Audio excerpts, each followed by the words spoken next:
নমস্কার, কেমন আছেন সবাই? আশা করছি সকলে খুব ভালো আছেন। আমিও খুব ভালো আছি। আমি অনিমা মল্লিক আর আপনারা দেখছেন বেঙ্গলি ফুড উইথ অনিমা।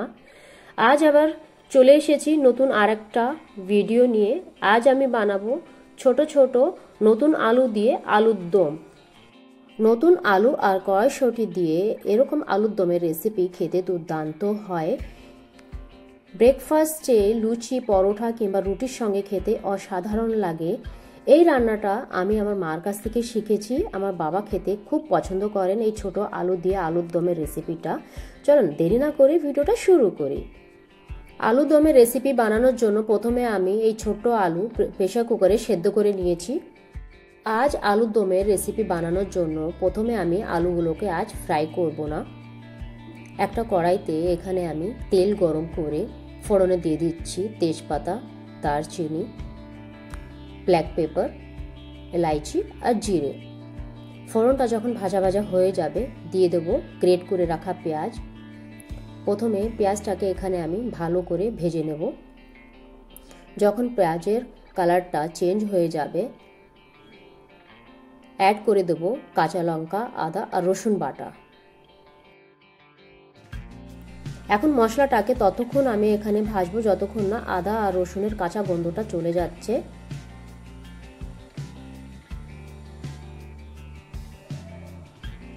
আদা রসুনের কাঁচা গন্ধ যখন চলে যাবে অ্যাড করে দেব কোচানো টমেটো আর সামান্য পরিমাণে লবণ।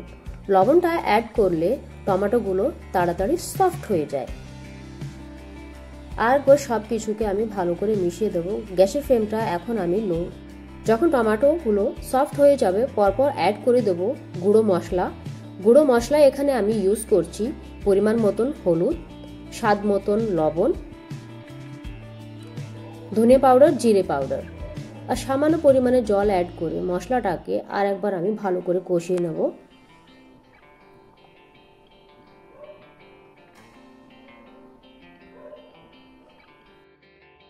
মশলা আমি ততক্ষণ কষাবো যতক্ষণ না মশলার গা থেকে তেল আলাদা হয়ে যাবে।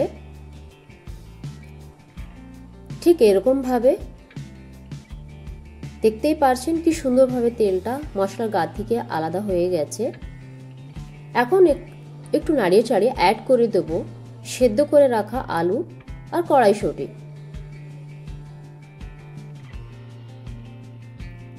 আলু আর কড়াইশুঁটি অ্যাড করার পরে সব কিছুকে আমি ভালো করে এখানে মিক্স করে নেব। আবার আমি 5 থেকে 7 মিনিটের জন্য কষিয়ে নেব সব কিছুকে।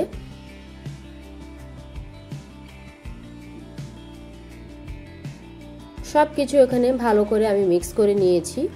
এখন অ্যাড করে দেব পরিমাণ মতন জল।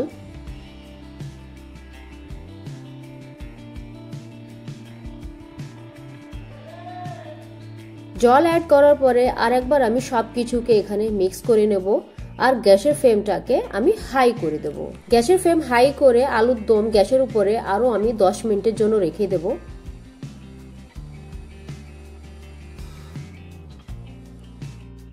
ছোট আলু দিয়ে আলুর দমের এই রান্নাটা খেতে বরাবরই আমার বেশ ভালো লাগে। ঝোলটা যখন এরকম ফুটে উঠবে অ্যাড করে দেব গরম মশলা আর ধনেপাতা। তাহলেই একদম রেডি আমাদের নতুন ছোট্ট আলু দিয়ে আলুর দম। ছোট্ট আলু দিয়ে আলুর দমের এই রান্নাটা খেতে কে কে পছন্দ করো অবশ্যই আমাকে জানিও। আর আমার এই রান্নার ভিডিওটা কেমন হয়েছে ওটাও আমাকে কমেন্টের মাধ্যমে জানিও। রান্নার এই ভিডিওটা যদি ভালো লাগে তাহলে লাইক, শেয়ার এন্ড সাবস্ক্রাইব করো। দেখা হচ্ছে পরবর্তী অন্য কোনো ভিডিওতে। ততক্ষণের জন্য টাটা।